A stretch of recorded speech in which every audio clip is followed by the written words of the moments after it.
The build-out of artificial intelligence is leading to hundreds of billions of dollars of corporate bonds being issued. But can the market continue to absorb all this debt? Joining us now to discuss is Benjamin Chim, Head of Credit with TD Asset Management. Great to have you back in the program with us. Thank you, Greg. Great to be here. All right, so let's talk about the environment right now. Maybe we'll just start with an update on yields and what's generally happening with corporate bonds. Sure. Yeah, the corporate bond market has been, I would characterize it as very resilient this year. So we've seen lots of different headlines, right? Geopolitical risks, some causing inflationary fears that have caused the rates market to be quite volatile. Of course, we're constantly seeing headlines around what's going on in the private debt markets and BDC outflows.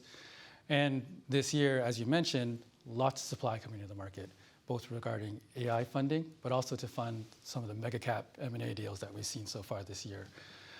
Throughout all of that, credit spreads have traded in a very narrow range. And in fact, we're still hovering right around the all-time tights and certainly the tights of this cycle. That has actually surprised us. When we came into this year, we were expecting spreads to be a little bit wider as the vast amount of supply was going to overwhelm the amount of buyers. That hasn't really happened. And the reason why is as interest rates have risen, we've seen yield buyers step back into the market. And they've largely favored high-quality corporate bonds over government bonds because you're able to pick up extra yield, 75 basis points to 80 basis points is your credit spreads. You're getting extra return from that. When you think about the all-in yields right now, you're getting about 4% for Canadian investment grade, well, 5% for U.S. investment grade, and 7% for high yield. And those have been levels that, we talked about this before, consistently have drawn in capital to the corporate bond space. So the corporate bond market, very well supported in light of everything that's been going on, and returns have been pretty solid. Now, you mentioned, of course, the AI issuance that we've seen, and there was some concern around there. Would the demand be there?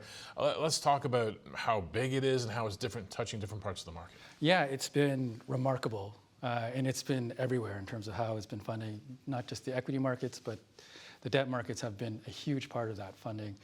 The numbers are somewhere around $300 billion in terms of global debt market funding related to AI hyperscaler type funding so far this year.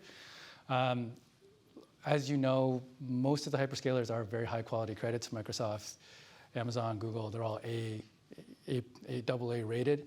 So their on-balance sheet funding has largely come in the investment grade space. So we've seen the US investment grade market be about just under $150 billion of that number.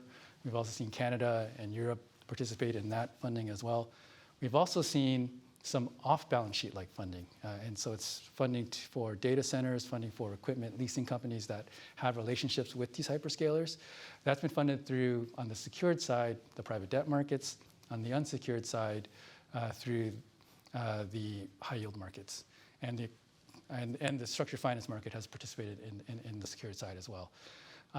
Overall, for the public debt markets, we've seen issuance increase about 30 to 50% year over year from last year, and last year was already a huge issuance year. So it was a big question, could the market absorb this? So far, as I mentioned, with spreads where they are, we've been able to absorb it okay. It'll be interesting to see, as we continue to see issuance come, will that continue to be the case? Now, the Canadian market as well, I think people always think of this as an American story. There's actually been implications for us here at home. Yeah, we saw about a month ago, Google come to the market with a record deal. Okay? They funded about $8.5 billion across the curve, so 5 years all the way to 30 years. It's the most ever issued by a single issuer on a specific day, and traded very well. The market absorbed that very healthily. That record stood for about 2 weeks, and Amazon came quickly after that and said, whatever Google did, we can probably do as well, if not better. And they came and did $14 billion. Wow. From 3 years all the way to 30 years. And a lot of that funding was in the long end of the market, so 10 years and 30 years. So it has caused a bit of indigestion there. So the long end of the curve in Canada, both on the rate side as well as on the credit side, have underperformed a bit from this. We're seeing the long bond issuers, the traditional ones, so the utilities, the infrastructure companies, they've traded a little bit wider, and now they have to think a little bit more about how they're going to issue into the market, the cadence there. They've traditionally benefited from better demand versus supply. This supply has kind of flipped that on its head a little bit. So the long end has gotten a little bit vulnerable and spreads are wider overall. The other thing to think about is in the Canadian corporate bond market, with this long end issuance, the duration of the index has increased by 8 basis points. So what that means is if you are invested in the Canadian corporate bond market on the passive side or through an ETF, passive ETF, you are taking on a little bit more interest rate risk. If you're with an active manager, we can manage that depending on how we see the opportunity.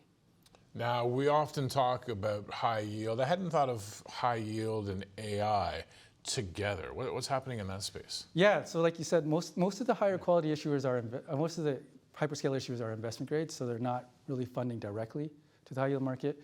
I mentioned unsecured off-balance sheet funding, and what I mean by that is there are independent data center companies, independent equipment leasing companies that are funding on an unsecured basis in the high yield market. But the crux of their credit quality, where they really have value, is through their long-term lease contracts and long-term lease relationships with these hyperscalers, Microsoft, Google, et cetera. So what that means for these credits are today, because of the strength of those contracts, they're good credits. But 4 years, 5 years down the road, when those contracts come due, can they renew them, right? Are they going to continue to be an important part of that ecosystem for these hyperscalers? And so they could result in some risk down the road for the high yield market.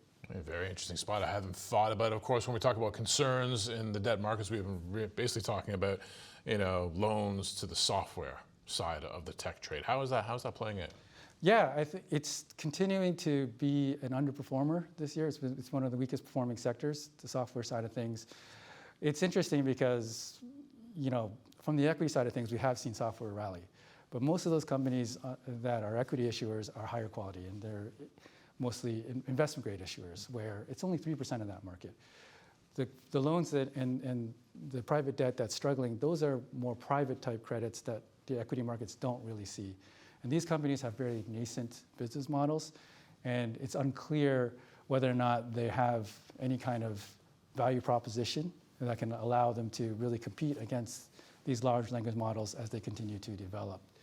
A lot of these companies are private, so the amount of information to be able to make that assessment in terms of whether or not these companies are going to be able to compete long term is difficult.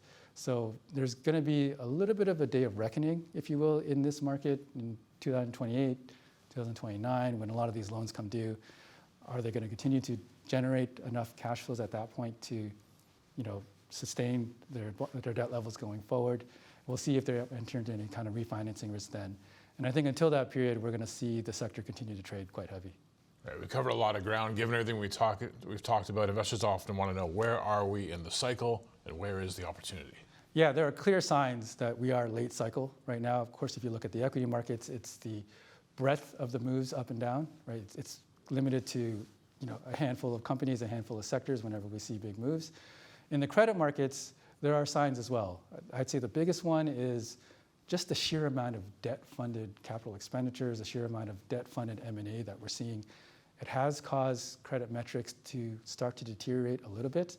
Now, we are coming from a situation where credit metrics were very strong, so this slight weakening is not something to worry about yet. Nonetheless, the movement is in the wrong direction.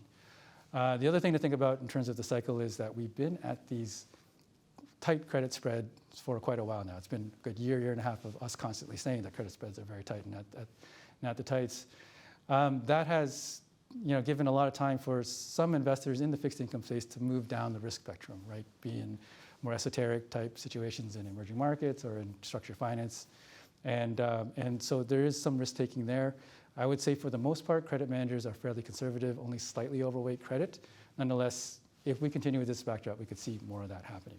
Now, the positive or the good thing is right now, corporate earnings continue to be fairly solid. And that's really the most important thing in terms of cycles don't end because of expiry dates, they end because the economy is turning over, things are starting to get weaker. And as corporate earnings continue to be strong, that remains supportive of the cycle overall. And so as we think about that in terms of your allocations to the fixed income market, it still makes the most sense to be clipping as much return as you can. They're getting lots of yield through the credit markets to really benefit from the fact that the economy continues to be solid.